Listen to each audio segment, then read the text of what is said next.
Bonjour à tous, ravi de vous retrouver sur canalturf.com pour évoquer le programme de ce vendredi 13 janvier. Le quintet se déroulera sur les l'hippodrome de Paris-Vincennes. Il s'agira du prix de Rannes, une épreuve qui s'adresse uniquement aux juments. Ma préférée sera le numéro 15, Amaria Drabu, qui à mon sens sera la grandissime favorite de cette course, elle le mérite.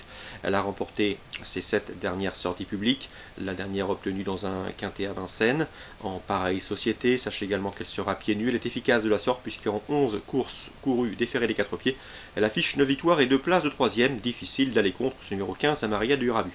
On lui posera le numéro 12, Vidza Vona, qui me semble en mesure de le bien faire. J'ai bien aimé sa fin de course dernièrement à Rouen-Franchi le 20 décembre. Sachez également qu'elle compte déjà 2 victoires sur le tracé qui nous intéresse et qu'elle sera pieds nus. Le 8 dans cette épreuve, c'est Ariane Dari, qui a mieux fini que ne l'indique son classement dans le prix de l'Aveyron. Ce jour-là, elle a également prouvé sa bonne forme. Deuxième sur ce tracé auparavant, elle mérite crédit. Le 5, c'est Paula Del Ronco, qui nous arrive d'Italie. Elle reste sur une série de bons résultats, que ce soit à Rome ou à Milan. Déférée des 4 pieds pour son retour à Vincennes, elle peut inquiéter les précédentes citées. Le 2, c'est Riviera Haas, qui a terminé à l'arrivée d'une épreuve de même acabit dernièrement. D'ailleurs, pour sa 4e course sur la grande piste de Vincennes, elle s'est classée 2e du quintet, remportée par Amaria Drabu, qu'elle retrouve ici. Elle tentera de faire aussi bien. Le numéro 18, Altesse du Banef, fait face à un engagement intéressant au plafond des gains. Elle est régulière, elle répète ses courses, l'engagement est bon. Il lui faut impérativement bénéficier d'un parcours caché. Si tel est le cas, sa place est dans le quintet. Numéro 9 dans cette épreuve, c'est Primula Brazza, qui reste certes sur un échec, mais sachez qu'elle possède en 1:13.5 le meilleur chrono du peloton sur le tracé qui nous intéresse, et qu'elle sera confiée à Franck Nivard, mieux vaut donc la reprendre. Le 14, Vence de Béton, qui a été disqualifié certes la dernière fois, mais il finissait bien ce jour-là, il finissait vite, preuve de sa bonne forme. D'ailleurs, l'écurie affiche une condition physique optimale. Tous les chevaux de la maison ne cessent de se mettre en évidence, donc ce numéro 14, Vence de Béton, tentera de faire aussi bien. Résumé chiffré pour ce quintet prix de Rannes, vendredi 13 janvier. Le numéro 15, Amaria Drabu devant le 12, le 8, le 5, le 2, le 18, le 9 et le 14, 15, 12, 8, 5, 2, 18, 9 et 14. Suivi du programme à Vincennes. Dans la deuxième, le 208, Haze of the Storm me semble en mesure de confirmer son succès, un succès désinvolte obtenu pour ses débuts. C'était sur un parcours plus réduit, mais l'allongement de distance ne va pas lui poser de problème. Il a gagné vraiment très facilement ce jour-là. Une confirmation est ici attendue, le 208, Haze of the Storm. Le 210, Elzreal Giel, qui débute sous la selle, pourrait également figurer sur le podium. Il en a le potentiel au regard de ses performances au sulky, mais également au regard de l'estime que lui porte son entourage. 208 et 210. Dans la troisième, le 306 Cashmaker, toujours présenté à bon escient, tentera de signer une 3e victoire consécutive. Pour y parvenir, il lui faudra dominer le 304, c'est Cell Underpet, et le cheval est au mieux, et déférer les 4 pieds, c'est un cheval de qualité. Le 309 également, Citizen Ken, qui à mon sens aurait terminé beaucoup plus près s'il avait trouvé le passage plus tôt ce jour-là. C'était le 15 décembre, donc 306, 4 et 9 pour l'opposition.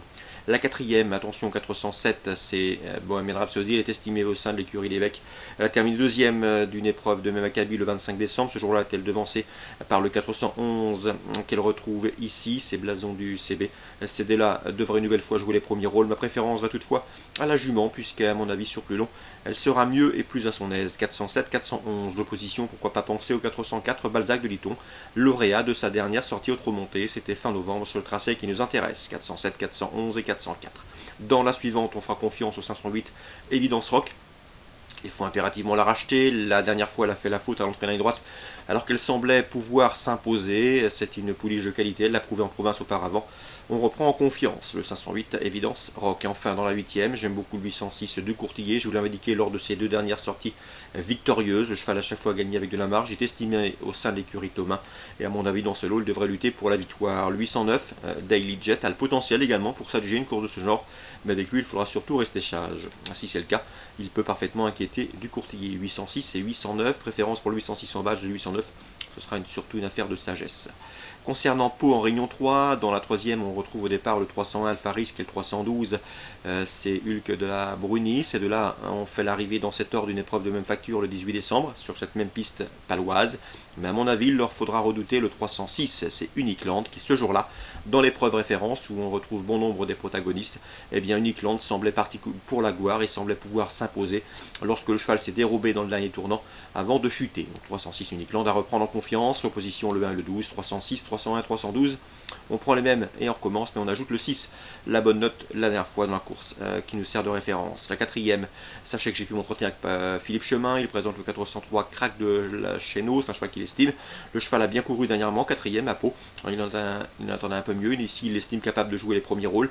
Le seul bémol, c'est qu'il n'est pas certain que le cheval fasse le terrain lourd, et on l'a vu récemment, la piste s'est considérablement alourdie au cours des derniers jours sur des hippodromes palois. Donc la 303, oui, à condition que la piste ne soit pas trop pénible, vous surveillerez l'état du pénétromètre. On lui préférera donc le 402 Cadeau d'Estruval. Le cheval a débuté victorieusement en terrain lourd fin novembre à Fontainebleau. À mon avis, il peut préserver son invincibilité. 402 Cadeau d'Estruval, 403 Crack de la Chéneau. Dans la sixième, les compagnons d'entraînement, le 601 Préfermo et le 604 Peyman, qui ont terminé dans cette ordre, le 4e et 6e d'une épreuve de même acabit réclamée sur cette distance dernièrement, le mois dernier sur ce tracé, doivent pouvoir confirmer et s'expliquer pour les premières places, 601, 604. Autre compagnon d'entraînement dans la 7e, avec le 702 Carmine Doudéry, qui reste sur 2 places de 2e sur le steeple et qui, à mon avis, pourrait bien ici s'imposer. Et le 708 Kazachok, qui débute sur le steeple après une probante victoire sur les haies, paloises d'ailleurs, doit pouvoir également se mettre en évidence. Donc confiance aux compagnons d'entraînement dans la 6e, 601, 604, écurie Anaïma Seka, et 702, 708, écurie Isabelle Paco, dans l'épreuve sur les obstacles. On résume tout ça pour Réunion 3, la 3e 306, 1, 12, la 4e 402, éventuellement 403 en fonction de l'état du terrain, la 6e 1 et 4, la 7e 2 et 8. Excellent jeu à tous, bonne journée. Rendez-vous demain désormais pour une nouvelle émission.